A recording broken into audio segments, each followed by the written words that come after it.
This is sort of our lives as reported in the pages of the Jungle Beast Journal. And several of us, this is an interesting thing to me, 4 of us out of our class of 1959 became journalists. I, of course, in the Daily Sun as a general assignment reporter, as did Bill Murkison. Bobby Armistead came back and was the editor of the paper. And Alvin Holly was born in the newspaper. He started working there when he was 10 years old, selling newspapers on the street. And I asked him a while ago if he would corroborate my memory of the newsboys standing on the street corners in downtown Corsicana singing this little song. Paper, Corsicana Daily Sun, paper.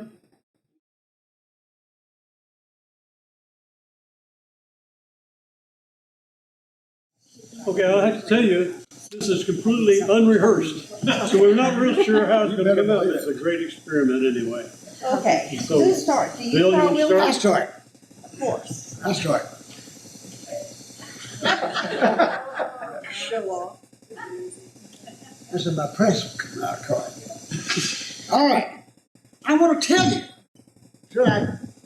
Can I use this or not? Yes. Can you understand me? Get it right under your, talk loud into it and put it on your chin. Put Put it on your on chin. All right.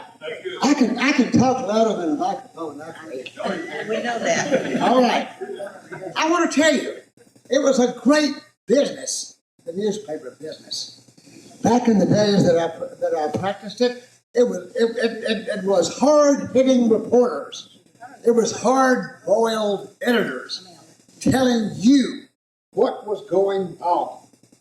And boy, did we grab you by the throat and we tore your hearts out with the connections that we formed to our leaders. We were there for you. And we want to tell you today what we found. What did we find in Corsicana High School? Where's the picture? Behind you. Oh, all right. All right. There. We found 3 football heroes. Yeah. Stuart Beebe, Carl Davis and Leon Dove, without teeth. Without teeth. What had happened to them? These boys had given their all for the Tigers, and there they were exposed in all their heroism, and benefiting probably nobody but Dr. Hollingsworth or Dr. Willis, as the case might be. But our hard-hitting columnist, John Pugh, was on the scene to tell you about it. And I happen to have his words here, if I can find them. Yeah. This is John Pugh talking about it. These guys are normally somewhat talkative or keeping their mouths shut these days. It isn't that they have nothing to say, it's just that they have holes in their heads where teeth used to be. We're speaking of Stuart Beebe, Leon Dove, and Carl Davis, the trio who left Tigers Field strewn with their teeth.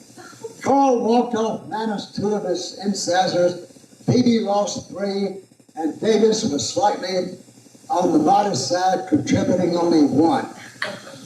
Looking on the bright side of this picture, the comment may be made that such as this makes for good business among local dental practitioners. Courtesy of the JBJ. Let me tell you what else is going on. Well, not a lot, but no. We had a column called Tilly the Tigress, and we got to ask Tilly all kind of stuff. And there's one now with Johnny Hollingsworth, who's sitting at my table.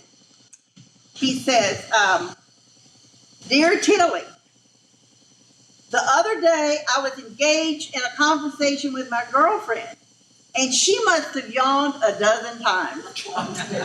Was this bad manners? And Tilly the Tiger says, "Dear Johnny, maybe she wasn't yawning, she just might have wanted to say something. Get a word in edgewise." Okay. Staff. This thing didn't produce itself. Several of us are here.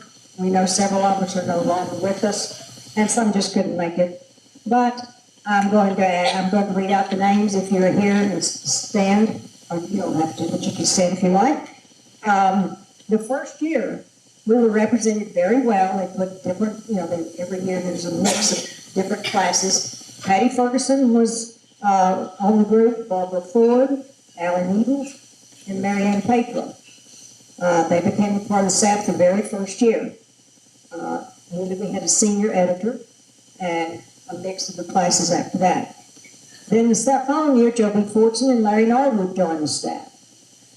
And then the third year, Dick Lancaster and Betty Allred and I joined the staff. I'm sorry, I was the junior year with JB Fortson and Larry, and then for the third year, Dick Lancaster and Betty Allred and Wanda Jameson. But in looking back and looking at some of these, like the ones that they were looking at that Larry sent us, I noticed that there was very little credit given to the writers. Larry Norwood had a column. It was called Norwood's News. And I think that alliteration probably got him a spot really, really quickly. JB Fortson, his staff did the sports page, so JB usually had a column. Patty Ferguson sometimes had a column called Tidbits that carried her byline. So occasionally we had bylines, but most of the time it was written without any credit at all. So the group that I called out to you a while ago did a lot of work with very little recognition. The JBJ Journal was published mysteriously by some relative or friend of Miss Crawford. I never really knew who it was. I see it said up here that it was published by the Press Club. If anybody can tell me about the Press Club, I don't know who it was. It was a whopping 4 to 6 pages long every time, and it cost about 10 cents, if I remember correctly. It came out once a month, almost. Our news stories that we had were strictly about the things that we did that were important to students. Like I said, we tried to get as many names in there as possible. And when Larry first asked me to do some of this, he said, pull these out and let's see if we can get as many names as possible. It was an impossible task, really, because we had a lot of things. But I can tell you that we reported on competitions in sports. We had a lot of sports. We had football, basketball, baseball. We had track and golf and tennis. We even had girls' tennis, and that was before Title IX. Competitions in speech and writing and typing and shorthand. We had competition in literary events. If you were in any way involved with any of those things, you probably had your name in the paper, at least once, sometime many times. But by our junior year, the JBJ noted that some of our players were getting all district attention. Stuart Beatty, Richard Tarkington, Tim Brown. We had tournament play in basketball and golf and tennis. Our junior year, the baseball team won district, placed 5th in the state. The golfers took regional. We were told that Ed Willis was a standout in golf, and that Barney Olmstead and Dale Trick kept our net hopes alive. Becky Hatchett and Margie Garman were part of the girls' tennis team, and we had Durwood Penny and Jimmy Dawson and David Blanchard returning to the baseball team, so we were really looking forward to our senior year sports. Literary and speech competitions were hosted in Baylor our senior year. And that saw Cassandra DuBois take first place in poetry, and 4 other seniors finished the finals. Bill Markison was in extemporaneous speeching. I can learn to talk in a minute. Sarah Dawson in declamation, Dickie Lancaster in original oration, and Judy Norwood in poetry.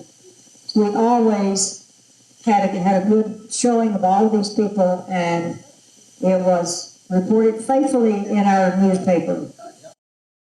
You may have noticed that in the LBJ there was absolutely no controversy, no sensationalism, no exposés.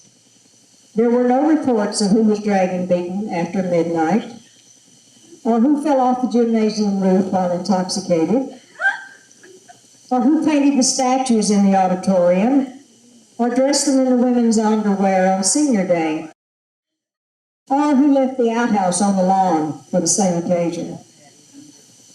These things were never mentioned. We did have our own gossip columns, although they were tame and sometimes a little lame.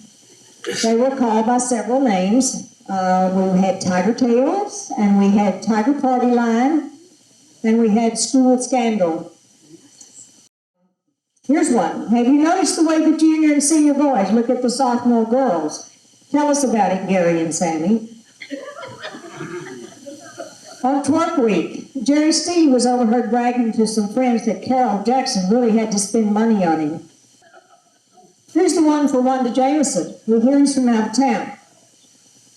In the Wild West days are here again, pardon me.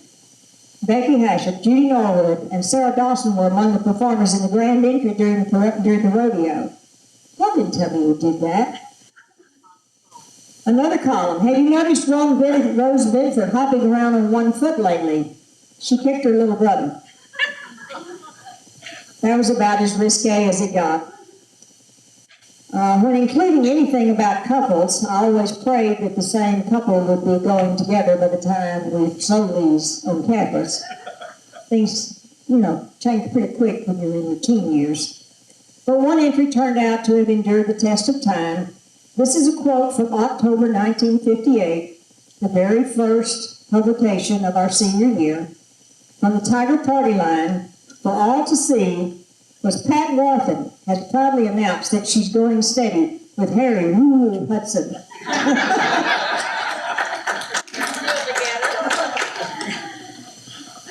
As I looked through some of these copies, I jotted down some thoughts. I call them postscripts. And if you will indulge me for another minute or two, I'll read what I wrote. I don't do this nearly as well as journalists. Or real writers, real journalists and real writers, but I did jot down some things. Each issue of our little Jungle Beach Journal was a snapshot of the lives that we led at First County High School at that time. It highlighted our interests and our friends, and hopefully showed some promise of leadership and accomplishments that might be on our horizons. Sometimes, maybe most of the time, it seemed shallow. We were living in the moment, to be sure. We had no idea what was ahead. We had been purposefully sheltered, and we lived in a world still believed to have survived a depression and a world war. I read one time that the 50s generations were the in-betweeners and the wannabeers. We did not quite know what we wanted to be or what values we espoused. We were still living in the world our parents tried to create for us, and we had not yet encountered the challenges of adulthood, including the changes and upheavals of the 60s and beyond. Vietnam was staring our generation in the face. The civil rights movement was just dawning. Women's rights issues would have been a joke. Equal pay? We did not yet have the pill, and we had not yet burned our bras. Some of us had just run into them. We could not have imagined today's world. We can now make our own long list of good and bad issues and of societal changes that need to be made. But then we were sheltered as we came of age.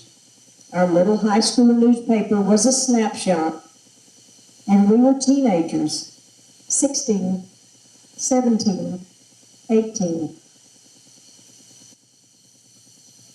Being a part of our little high school Jungle Beach Journal was an honor, and it was fun. And now we are pushing 80, and we had a good time. I hope we are still having fun.